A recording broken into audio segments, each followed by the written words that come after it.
Eu convido os irmãos a abrirem as suas Bíblias no livro de Gênesis, no capítulo 22. Nós leremos do versículo 1 até o versículo 14. Diz assim a palavra de Deus. Passado algum tempo, Deus pôs Abraão à prova, dizendo-lhe: Abraão. Ele respondeu: Eis-me aqui. Então disse Deus: Tome seu filho, seu único filho Isaque, a quem você ama, e vá para a região de Moriá, sacrifique-o ali como holocausto, num dos montes que lhe indicarei. Na manhã seguinte, Abraão levantou-se e preparou o seu jumento, levou consigo 2 de seus servos e Isaque, seu filho. Depois de cortar lenha para o holocausto, partiu em direção ao lugar que Deus lhe havia indicado.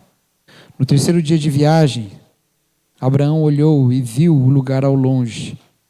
Disse ele a seus servos: Fiquem aqui com o jumento, enquanto eu e o rapaz vamos até lá. Depois de adorarmos, voltaremos. Abraão pegou a lenha para o holocausto e a colocou nos ombros de seu filho Isaque. E ele mesmo levou as brasas para o fogo e a faca. E caminhando os dois juntos, Isaque disse a seu pai, Abraão: Meu pai. Sim, meu filho, respondeu Abraão. Isaque perguntou: As brasas e a lenha estão aqui, mas onde está o cordeiro para o holocausto? Respondeu Abraão: Deus mesmo há de prover o cordeiro para o holocausto, meu filho. E os dois continuaram a caminhar juntos. Quando chegaram ao lugar que Deus lhe havia indicado, Abraão construiu um altar e sobre ele arrumou a lenha. Amarrou seu filho Isaque e o colocou sobre o altar em cima da lenha.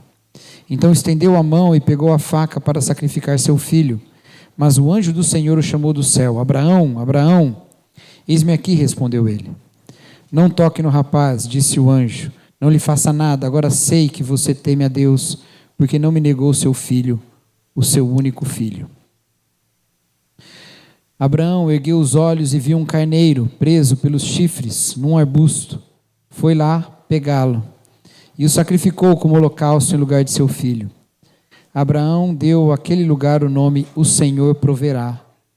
Por isso até hoje se diz: no monte do Senhor se proverá.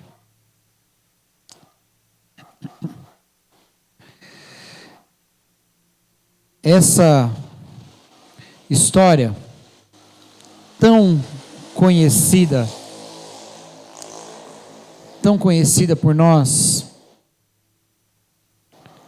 e que figura na palavra de Deus como um ponto tão importante da trajetória da narrativa de Gênesis, ela é uma lição sobre a realidade do sacrifício que Deus provê. Abraão vai ao monte com seu filho, pedido por Deus para sacrificá-lo. Então, no meio do caminho, ao ser questionado pelo filho: onde está o cordeiro? Ele responde: Deus proverá. E essa história fica para nós como essa profecia dada por Abraão, que nem sabia que profetizava ao dizer Deus proverá. Deus proverá um cordeiro para o holocausto. Deus proverá um animal para o holocausto. E de fato assim acontece. Mas não acontece só nessa história. Nós que entendemos da teologia bíblica, e eu acredito que entendemos todos nós o suficiente para isso, sabemos que esse proverá tem um cumprimento ali, imediato. Aparece lá um carneiro que é oferecido como sacrifício, mas existe um outro cumprimento. O cumprimento pleno em Jesus Cristo, Cordeiro de Deus. Sacrifício que de uma vez por todas nos livra do nosso pecado e de uma vez por todas resolve o problema da desavença dos seres humanos com Deus. Como é dito lá no livro de Hebreus, o sacrifício de Jesus é o sacrifício supremo, porque nele, na perfeição desse sacerdote Jesus Cristo, nós podemos ter a confiança de que não há necessidade de outro sacrifício.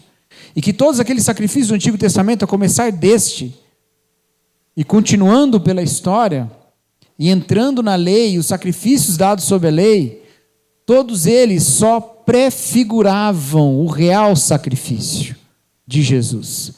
E uma vez que Jesus morreu na cruz como sacrifício pelos nossos pecados, não há necessidade de realizarmos nenhum outro sacrifício. Por isso tomamos esse sacrifício como um sacrifício dado por Deus, que resolve o problema da nossa desavença com Ele. Então confiamos naquele que é fiel e justo para nos perdoar os pecados, e andamos nessa vida com coragem, com a certeza de que estamos garantidos nas mãos do nosso Salvador. Ele nos garante. Não há nenhum medo, porque não há nenhuma condenação. Aqueles que estão em Cristo Jesus já estão justificados e não há nenhuma condenação. E essa é a pregação que nós fazemos sobre esse texto. Mas essa pregação que nós fazemos sobre esse texto nem sempre traz os desdobramentos práticos para a nossa vida. Traz um conforto para o nosso coração, e graças a Deus por isso. Acabei de me lembrar de uma história agora, Silvio que me contou, de uma vez que você foi dar um estudo bíblico, lembra disso? Você foi dar um estudo bíblico para uns amigos, e aí começou, e eram alguns dias, e aí você começou falando do problema do pecado, lembrou agora, né? Só que ele resolveu dar em 2 dias. Então no primeiro dia ele só falou do pecado, da condenação e tal. E quando acabou o povo ficou desesperado. E agora? Ele falou, calma que tem amanhã. E aí eu brinquei com ele quando ele me contou, que eu falei, ainda bem que não morreu ninguém entre um dia e outro, né? Que bênção, né? Que a gente possa testemunhar do evangelho para os nossos irmãos. Isso nos dá essa segurança, e graças a Deus por essa segurança, porque o pecado poderia nos dar um medo tremendo. Mas há uma prática decorrente dessa verdade. E como estamos falando de família, eu quero que nós pensemos nesse texto agora do ponto de vista da família, porque do ponto de vista da família esse texto parece um texto horrível, um texto terrível, não é?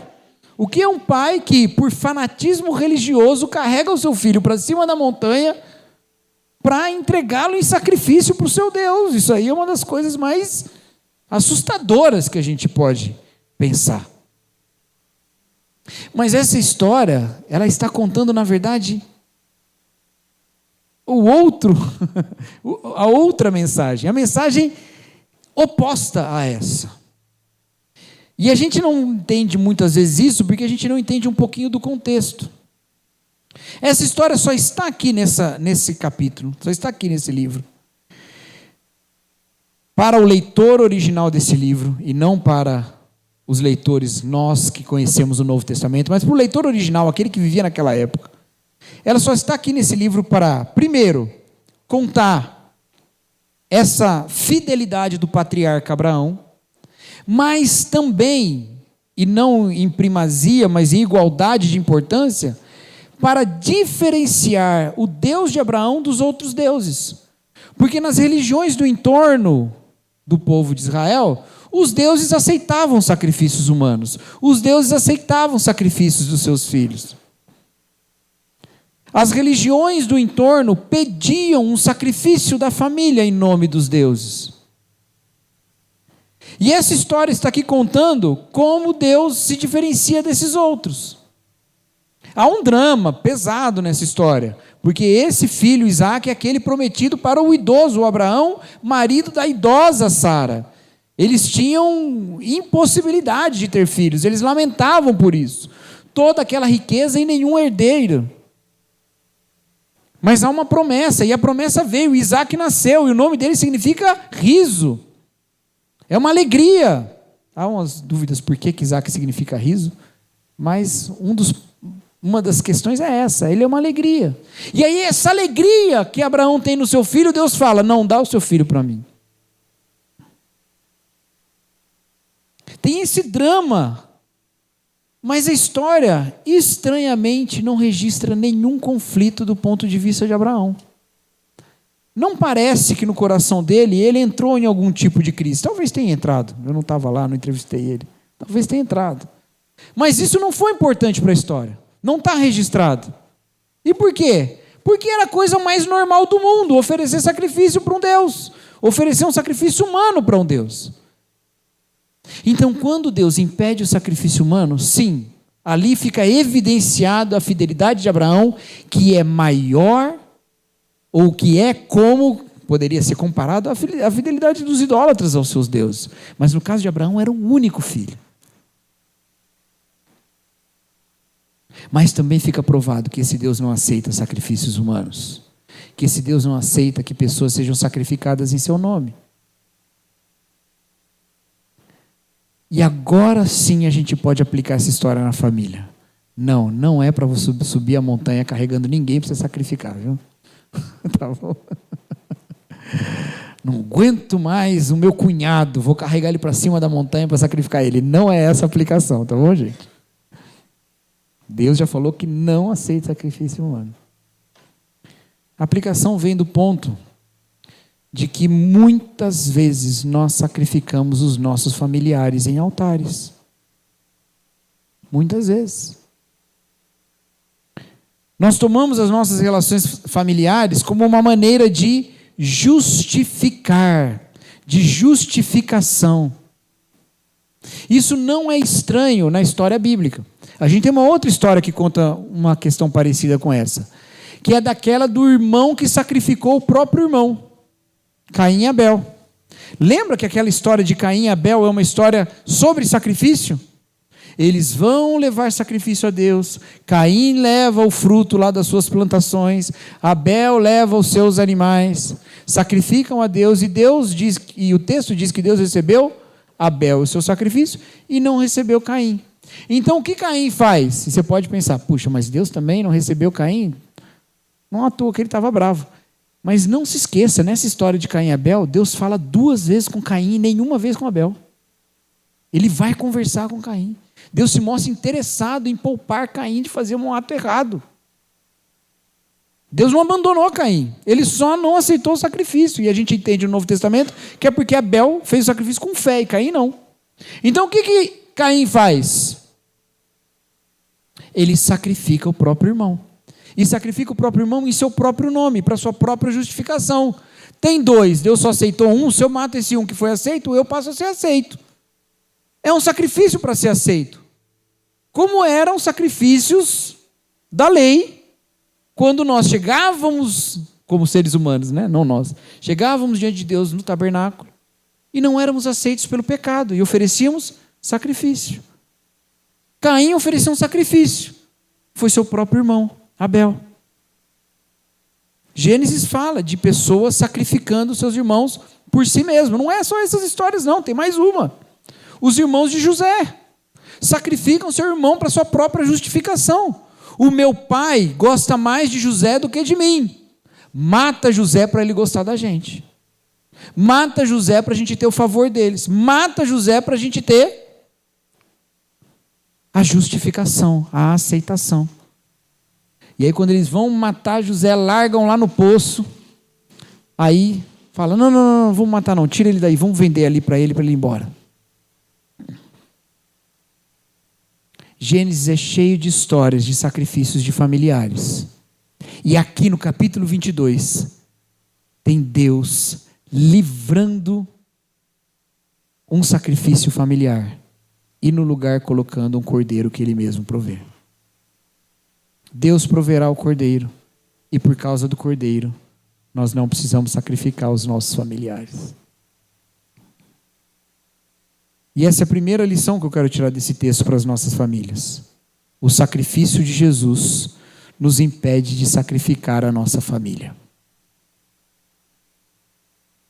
O sacrifício de Jesus nos livra de sacrificar a nossa família. Ah, mas nunca passou pela minha cabeça sacrificar alguém da minha família, eu sei, gente.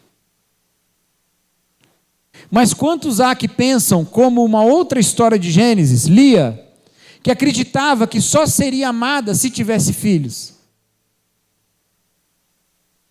Então busca ter filhos e filhos e filhos para dessa maneira receber o amor do marido. Lembra dessa história? Lia, esposa de Jacó.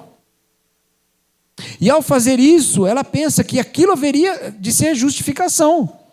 E a gente faz essas coisas, não ter filho para ser amado pelos outros, isso aí eu acho que é mais raro. Tem o pessoal que dá o chamado golpe da barriga, né? É outra história. Mas a questão é tomar os filhos como ele será a minha justificação.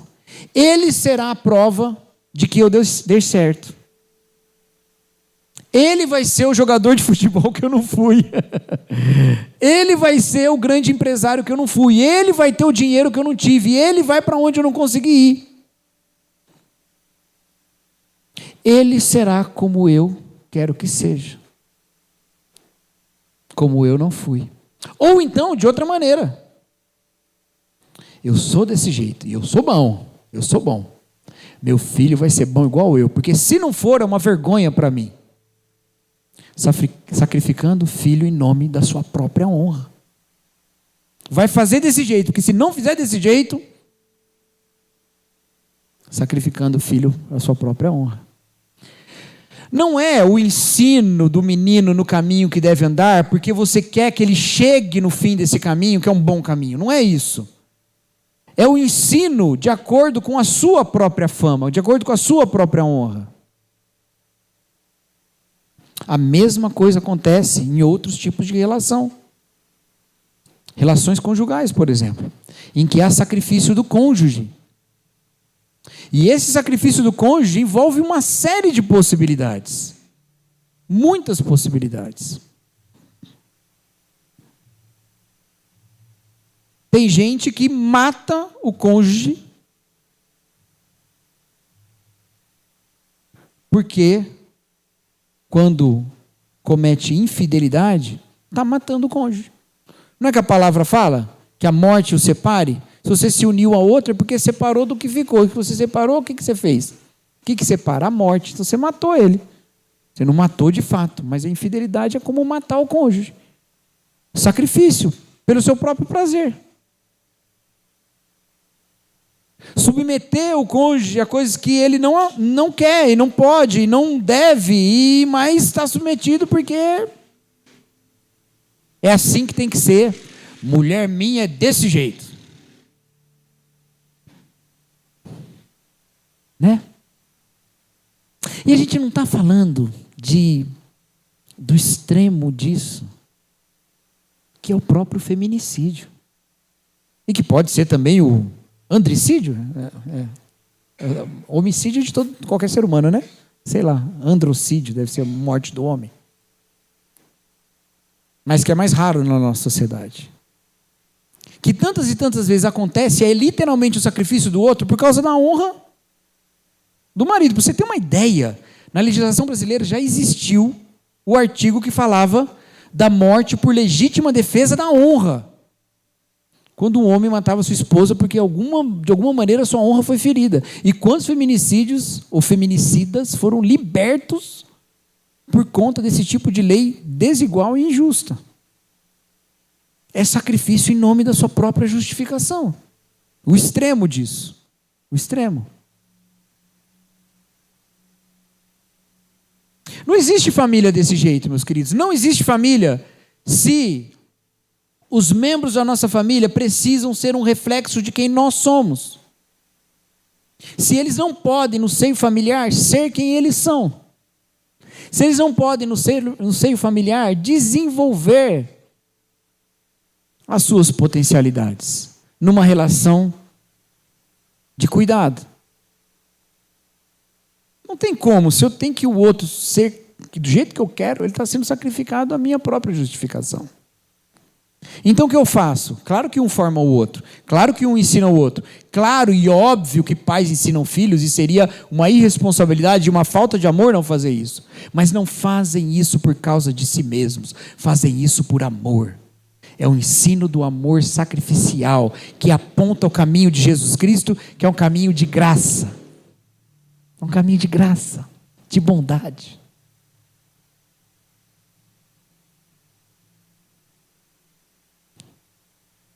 Domingo Juliano pregava aqui e falava sobre como as mães lideram como Débora e como elas entregam o evangelho. Eu fiquei tão tocado com isso que eu peguei a palavra e falei um pouquinho, lembra?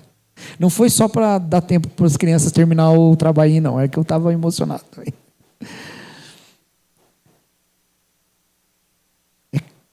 Quando pais e mães transmitem o evangelho aos seus filhos, não é por causa da sua própria justificação, eles já estão em Cristo. É justamente para esses filhos terem um encontro com esse justificador, com essa salvação, com esse Jesus. As famílias, elas são esse ambiente de amor desinteressado. Você não existe para que eu, de alguma maneira, seja exaltado. Você existe no amor familiar e no amor da família de Deus. O sacrifício de Jesus nos livra de sacrificarmos a nossa família. Mas o sacrifício de Jesus também nos ensina que Deus está envolvido com a nossa família. Porque no caso de Isaac, Deus colocou lá um carneiro no lugar dele. Mas no caso de todos nós, Deus colocou o seu próprio filho. Deus colocou o seu próprio filho.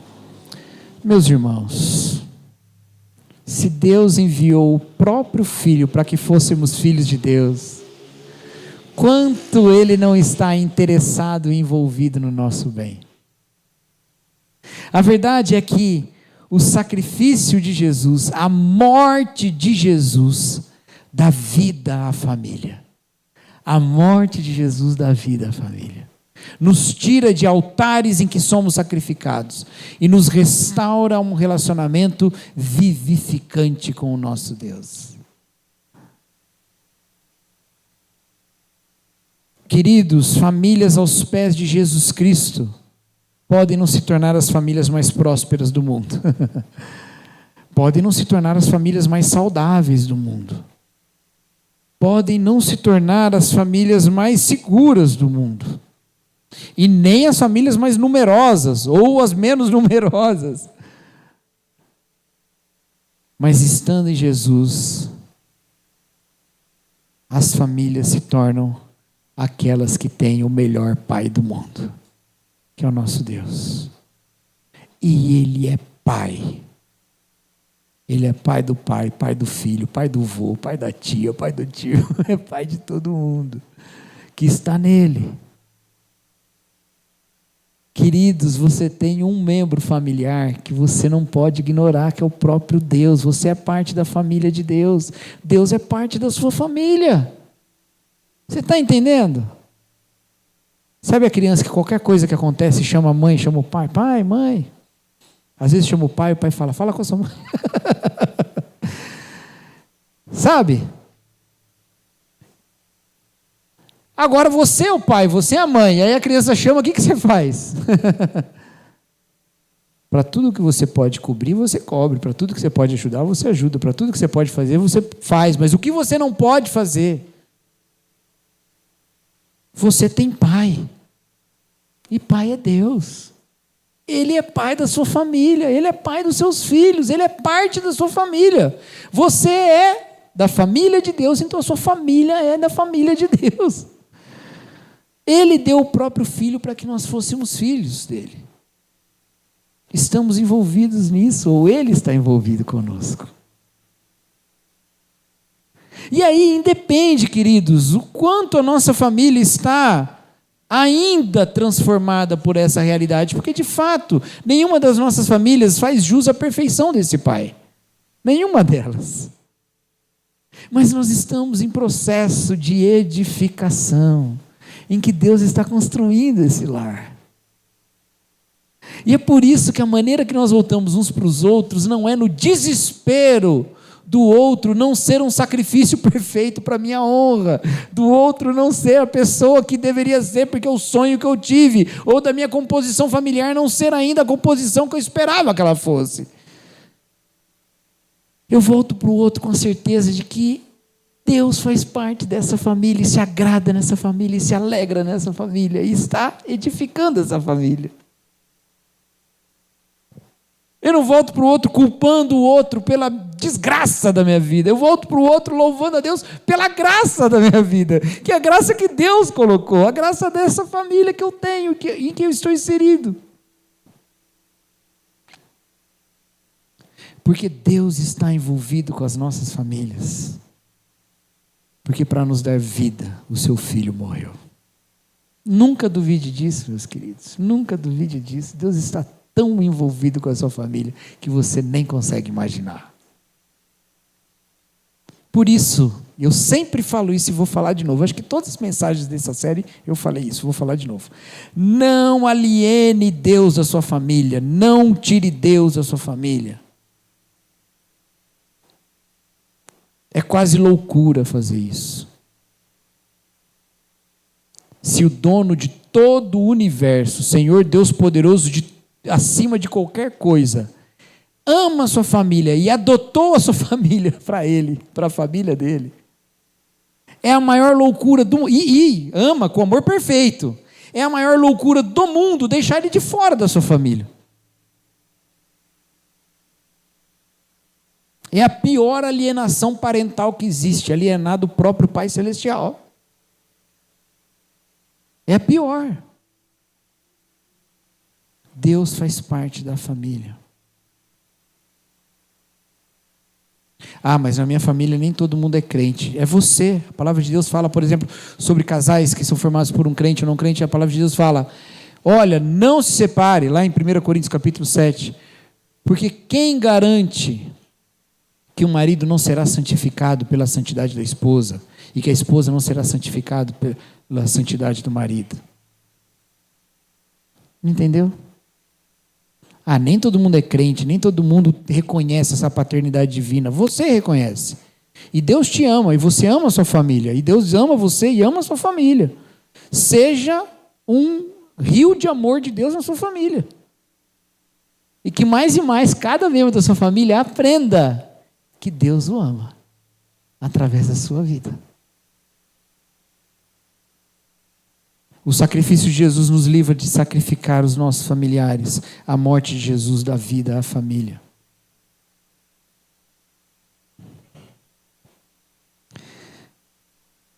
Mas tem uma outra lição que nós temos aqui. A dádiva de Jesus. A dádiva de Jesus nos mostra que não nos falta família. Porque tudo isso que eu estou falando, quase que supondo, em todas as minhas falas, uma família mais ou menos típica. Não é? Mais ou menos típica. Falei sobre relacionamentos familiares mais ou menos típicos aqui. Mas a dádiva de Jesus, a entrega de Jesus a nós, faz com que nós tenhamos o consolo de ter família em Deus. Alguns de nós passaram pela vida e passam pela vida desejando um casamento que ainda não chegou e que talvez não chegue. Mas Deus te deu família em Cristo.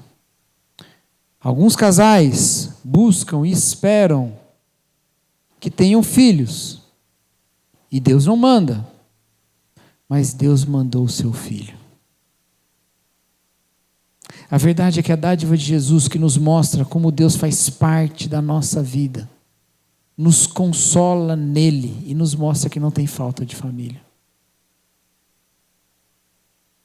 Porque todo mundo queria ter a família perfeita. Né? Todo mundo queria ter a família perfeita. O que é a família perfeita hoje na cultura pop aí, hein? É a família do Bluey? Talvez seja, né? É mais ou menos perfeita? Eu não assisti Bluey, é? Conhece? As mães de criancinha não é perfeita, né? Mas é quase. É bonitinha, ou não é? É zoada? Não conhece, né? É bonitinha. Da Peppa. É melhor que o Bluey? Eu já ouvi o contrário, olha só. Vou assistir os dois e domingo que vem eu vou dar o meu veredito. Não é brincadeira. Essa ideia de uma família perfeita, que é um modelo que a gente olha, faz às vezes a gente pensar que a nossa família não é boa o suficiente. A gente olha a família do outro na igreja e fala assim, meu filho não é como ele ali. Então. Agora, e aqueles que nem o filho tem, ou que nem a mãe tem, ou que nem o esposo tem, ou que nem a esposa tem? Aqueles que têm aquele lugar que está vazio há muito tempo. E que permanece ali como testemunho de que alguém amado já sentou naquela cadeira e não senta mais.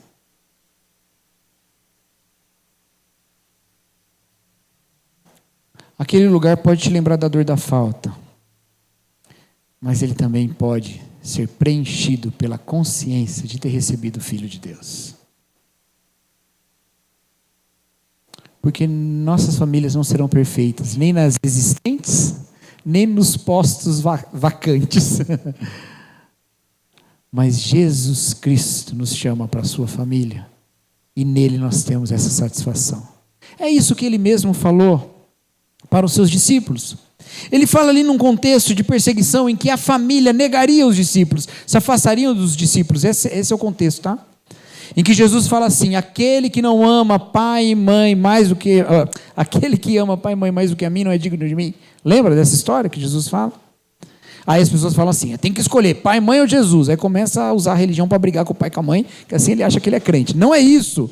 É que no caminhar da fé, pais e mães se afastariam. Deus abençoe. Pais e mães se afastariam desses. Maridos se afastariam das esposas se afastariam do marido. Alguns entendem, inclusive, que isso que aconteceu com o apóstolo Paulo, ele era casado, foi abandonado pela esposa porque se converteu. Essa é uma possibilidade. Então Jesus fala: olha, nesse contexto em que você é abandonado, vale amar a mim, vale reconhecer a mim. Você não fez mal para aquelas pessoas, você não se indispôs com elas, você não ficou enchendo a paciência dela, tem que ir para a igreja, tem que ir para a igreja. Não, ele não quer. Mas você amou essas pessoas, e elas te rejeitaram. E aí Jesus fala o quê? Não há quem tenha deixado pai e mãe por amor a mim, que não receba muito mais pai, mãe, irmãos, bens, e na outra vida, a vida eterna. Naquele contexto de perseguição. Nos nossos contextos são tão outros. É luto, falecimento, abandono. Mas em Jesus nós temos mais. E é por isso que essa série se chama Muitos Lares e uma Família. Porque nós temos muitos lares e nós temos uma família, e essas coisas não se anulam. Mas quando falta lar, tem família. E não pode faltar família. E não pode faltar família. Em Jesus nós recebemos essa promessa, que é a que está na sequência do texto que nós não lemos.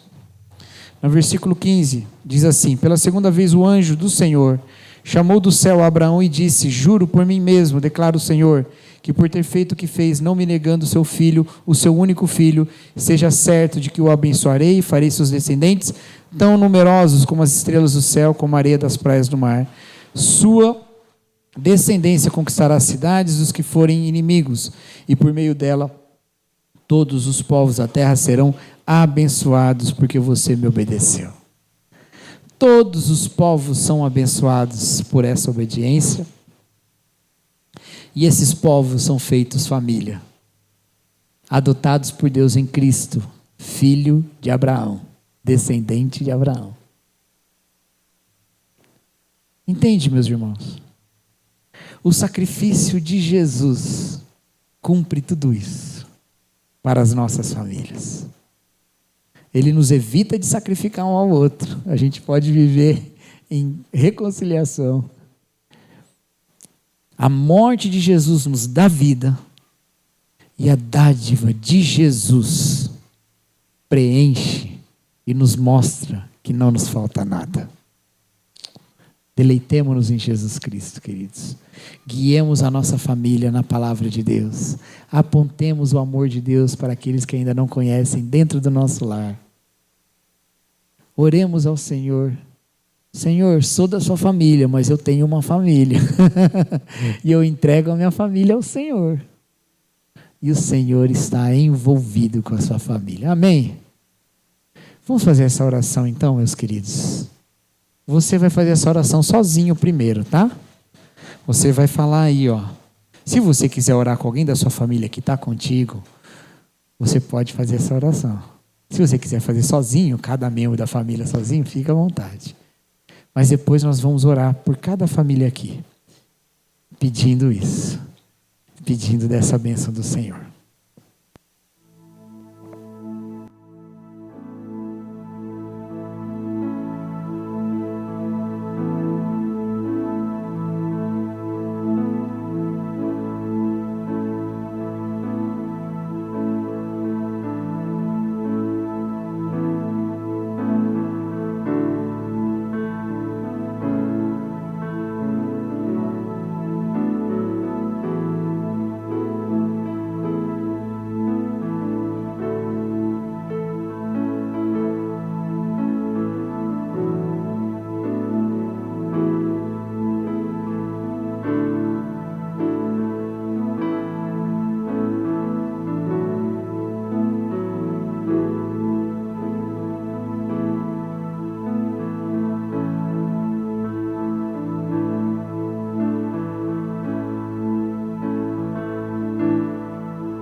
Senhor nosso Deus, nosso Pai, Pai amoroso, Pai nosso,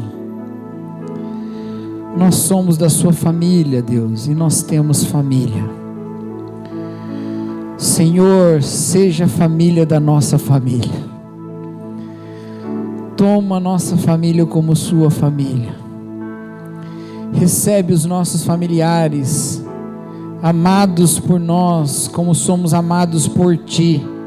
Estenda o Seu amor sobre cada um. Senhor, Jesus Cristo nos demonstra o amor e o compromisso que o Senhor tem com a nossa família, ao ponto de dar o próprio Filho para que fôssemos Seus filhos. Dê-nos, ó Deus, a consciência desse sacrifício, para que reflitamos o Teu amor nos nossos lares, e para que os nossos filhos cresçam na presença do Senhor, testemunhando e reconhecendo a dádiva da Tua graça nas nossas vidas. Senhor, dê a consciência da dádiva de Jesus também para aqueles que sentem falta de familiares, sentem falta de um relacionamento específico, seja romântico, matrimonial, de filiação ou de paternidade. Senhor, nos lembre, ó Pai, que por mais ausentes que estejam os nossos familiares, não nos falta família em Cristo. Nos ensina a ser presentes em amor, e nos ensina a nos deleitar do Senhor e da Sua presença naquilo que nos parece ausente.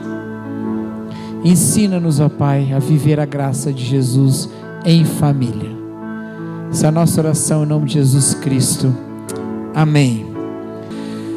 Que a graça do nosso Senhor Jesus Cristo, Cordeiro de Deus que tira o pecado do mundo, o amor de Deus, o Pai, o nosso Pai, de quem nós somos filhos e segundo quem nós somos irmãos uns dos outros, a comunhão, a consolação do Espírito, estejam com todos aqui, e com todos os filhos de Deus e as suas famílias, espalhados que sejam pela face da terra, hoje e para todos sempre. Amém. Que Deus os abençoe, irmãos, e que a sua casa seja cheia de Deus. Amém.